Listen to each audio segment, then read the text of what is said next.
The 90s were rough for Sega. They gave us the Sega CD, the 32X, the Saturn, all failed for different reasons. By 1995, Sega was famous for releasing expensive, sounds good on paper add-ons, but nobody in reality wanted. But buried in that pile of bad ideas was a genius one. The Sega Channel wasn't just another gimmick. It was a technological advancement that worked perfectly. It was the Netflix of gaming a decade before Netflix existed. You'd think it would have made Sega a good amount of money, but instead it got dragged down with the ship. This is the story of one of the best ideas Sega had and why it failed like the others. Sega Channel, available now through your cable company. It's the first interactive cable network offering video games on demand 24 hours a day, 7 days a week, 365 days a year. Play what you want, when you want, for as long as you want, for one low monthly price. It's a Sega Channel. To understand why this was difficult, you have to understand the internet in 1994. It was loud, it ran on phone lines, and it was slow. Trying to download something took an incredible amount of time. But the Sega Channel didn't use phone lines, it used coaxial cable, the same wire that brings shows into your living room. You couldn't buy this hardware at the store. You had to order it from your local cable provider, like Time Warner. They would hand you this plastic thing, the Sega Channel adapter. It was twice the size of a normal game and looked more like the second coming of the 32X. I mean, just look at them side by side. But the Sega Channel adapter was a receiver. Sega partnered with these company cables to carve out a specific slice of bandwidth dedicated entirely to video game code. When you turn on your Genesis, you were tuning into a broadcast. And this is where things get complicated. Cable lines in the 90s were dirty, they were full of noise and static. If a video game misses a single bit of code, it crashes. So Sega had to build a system that could filter out the static from your signal and reconstruct a perfect game file in real time. Imagine trying to talk to your friend at a concert without having to say, "Huh? What'd you say?" the entire conversation. Or imagine trying to hear me in the midst of this without being able to read the caption. But Sega pulled it off. And because they pulled it off, the speeds were incredible. Nearly broadband speeds a decade before broadband existed. You could download a full copy of Sonic & Knuckles to the cartridge's RAM in under a minute. But there was a catch. The cartridge didn't have a hard drive. It had volatile RAM. The moment you turned off the power, the game was gone. It was the first true cloud gaming experience. Zero ownership, 100% access. Now we need to clarify a modern misconception. Some of you might be thinking, oh, Sega had DLC back then? No, this was not DLC. Even though DLC means downloadable content, it was originally and still is a term used for digital expansion packs. Or in other words, downloadable add-ons to a game that already exists.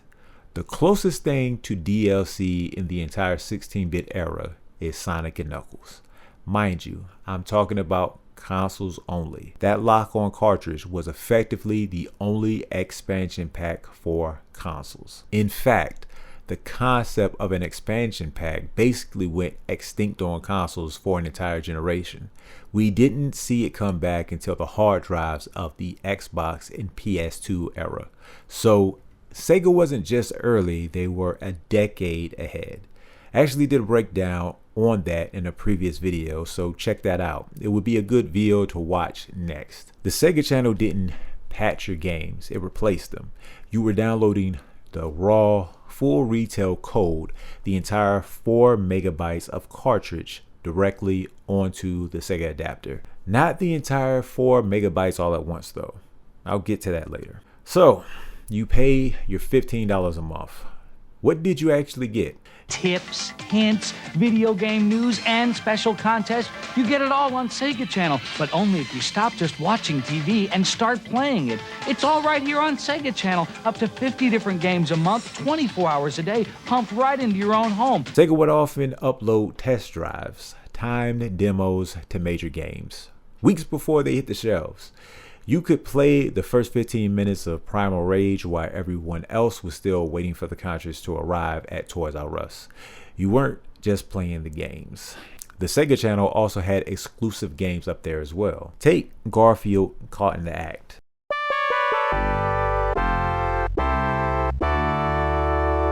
Due to storage limits, the retail cartridge had to cut several complex levels. But on the Sega Channel, you could download a special Lost Levels edition. This also wasn't DLC, by the way. You couldn't add these levels to your cartridge. Instead, Sega released a standalone director's cut. They completed the cut content and packaged it here. So if you like the game, you could play more of it.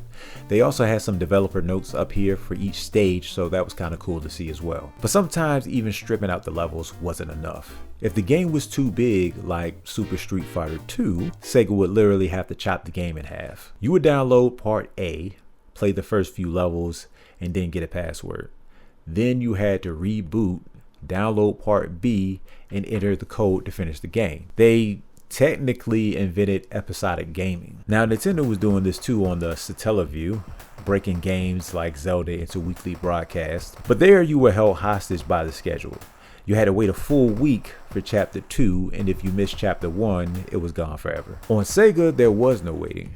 You could finish Part A, immediately download Part B, or go back to replay Part A whenever you wanted. It was episodic gaming on your schedule and not someone else's. This highlights the fundamental difference between Sega and Nintendo experiments. The Sega Channel was practical. It used the cable wire already on your wall to deliver a digital rental store.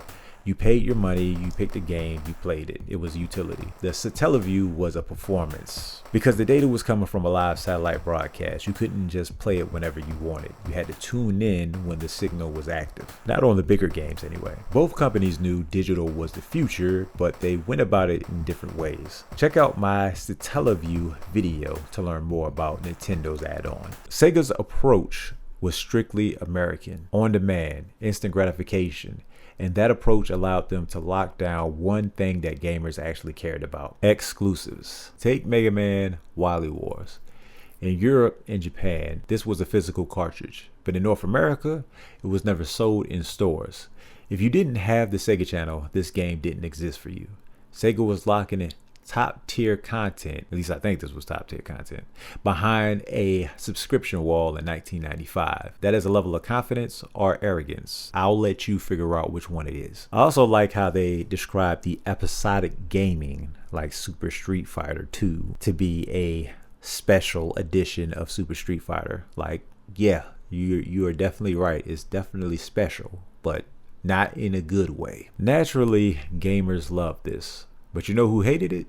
The people who actually sold Sega consoles. Let's take a look at the numbers. In 1995, a new copy of Street Fighter 2 was $70.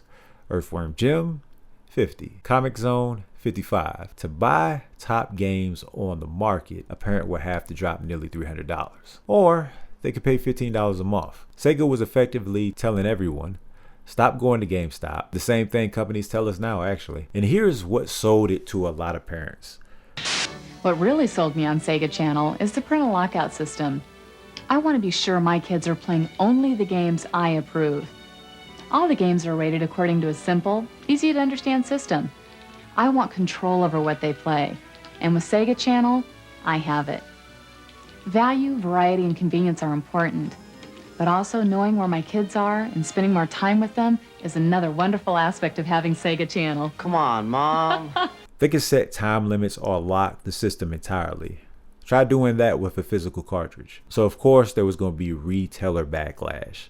They threatened to stop stocking Sega hardware entirely. Why would they sell a console that actively destroyed their software sales? It was a business model war that Sega wasn't strong enough to win. Me, on the other hand, you're going to lose even more money if you decide to stop stocking Sega hardware too, but a nice little bluff doesn't hurt. But it didn't matter anyway, because it wasn't the retailers that killed the Sega Channel. It was the service launched at the absolute end of the Genesis life cycle. All eyes were moving to 3D, to the Saturn and the PlayStation. Now you might wonder, why didn't Sega just port the service to the Saturn? Well, that's because it was physically impossible. The math just didn't work. A Sega Genesis cartridge was tiny, only 4 megabytes. Still a little too big for for the Sega Channel though. But a Saturn game on a CD-ROM was holding 650 megabytes. Mind you, I've already told you that anything at 4 megabytes had to be cut up into different pieces. So imagine that being the same way with a 650 megabyte game. On top of that, with 1995 cable speeds, downloading a single game of Panzer Dragoon would have taken hours, not minutes. And even if you could download it, there was nowhere to put it. Consoles didn't have hard drives yet. The technology that made the Sega Genesis shine was instantly rendered obsolete the moment the gaming moved to disc. That bandwidth Sega was using, it was valuable real estate. The Sega Channel took up an entire frequency block, the same amount of space as a whole TV channel like ESPN. They were beginning to transition to digital cable, and they that in the same frequency space occupied by the Sega Channel, they could squeeze in 10 digital TV channels or the infrastructure for high-speed internet. So on June 30th, 1998, the signal was cut, and because there were no physical cartridges for those exclusives, they vanished. For decades, the US version of Wily Wars was effectively lost media. For 20 years, we thought the Sega Channel was dead, but the internet is stubborn. Or rather, people on the internet are stubborn. A dedicated community of modders and preservists refused to let it go. Through reverse engineering and sheer will, they figured out how to trick these old adapters into talking to modern PCs. They built a new server from scratch. So now the signal is back and the service is alive again. Today we look at Game Pass as the ultimate value in gaming. But let's give credit to where it's due. Sega didn't fail because the idea was bad. They failed because they were trying to run a marathon in 1994 with shoes made of copper wire. That sounds awful. What's a better way to put that? They just were trying to do the future too early. So essentially they provided everybody else with the mechanics of what to do when the technology catches up. Essentially this was just a situation where they were ahead of their time and we had to wait for technology to catch up before their ideas could actually be used, even if they weren't the first people to be able to use it. If you like stories about failed 90s tech, you have to check out my deep dive on the Teleview right here. So with that being said, I want to say thanks for watching.